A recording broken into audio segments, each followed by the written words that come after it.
We are conducting 2 programs in Rajouri district. आदर अनुरोध करना चाहूंगी माननीय मुख्य अतिथि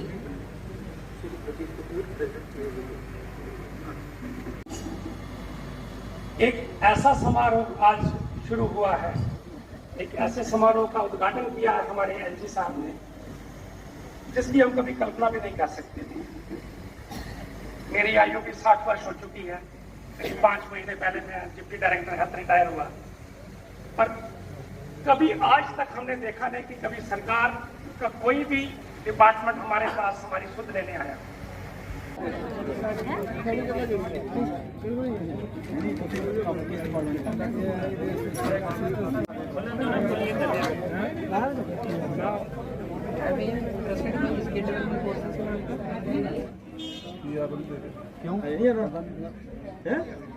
हमारी काफ़ी लोगों की जो डिमांड थी, खास करके जो रेफ्यूजियों की, तो वो हमने एलजी साहब के आगे एक मेमोरेंडम भी दिया। एलजी साहब ने आश्वासन भी दिया, उन्होंने जो रिकमेंड हमारे साथ प्रॉमिस भी किया हुआ है कि जे सब होगा हल। हम कहते हैं कि जो हमारे रेफ्यूजी आए थे उस टाइम जब आए थे तब हम कुछ काफ लैंड पे, कुछ कैस्टोडियन लैंड पे, हमारी जो एलजी साहब से जो रिक्वेस्ट थी कि इसे रेगुलराइजेशन किया जाए, लोगों को इसका बेनिफिट दिया जाए। जी, मैं बलविंदर सिंह, सरपंच सतवारी पंचायत से।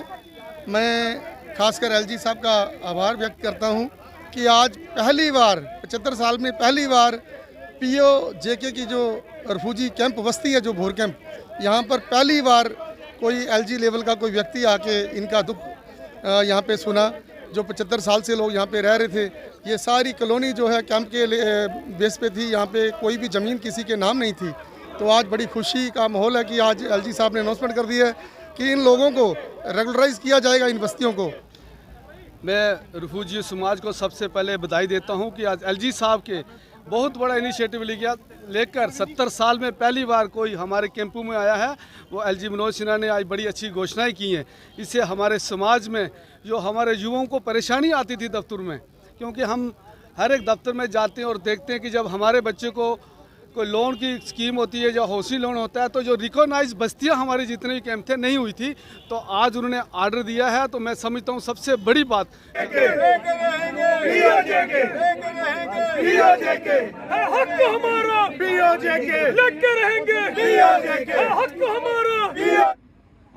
पीओजेके भवन आपकी इच्छा के अनुसार आपके स्वाभिमान का प्रतीक बने, इसके लिए जमीन चिन्हित कर ली गई है और इस महीने में जमीन हस्तांतरित करने की प्रक्रिया पूरी कर ली जाएगी।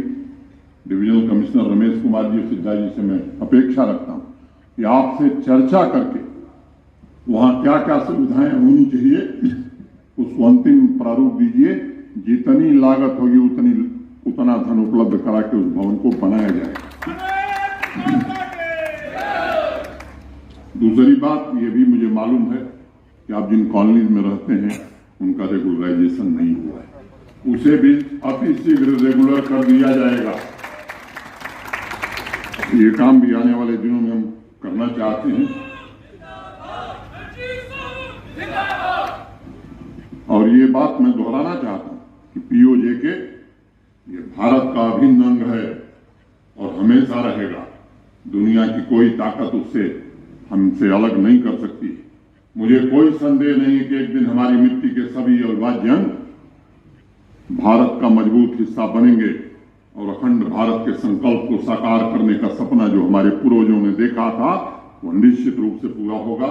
मैं आप लोगों को याद दिलाना चाहता हूं इस कैंप का जो विजन है विस्थापन से स्थापन, इस कैंप का विजन है प्रशासन आपकी अपेक्षाओं पर खरा उतरे। आप अपने को शरणार्थी के रूप में देखना बंद करिए। आप एक स्वाभिमानी नागरिक इस देश के हैं।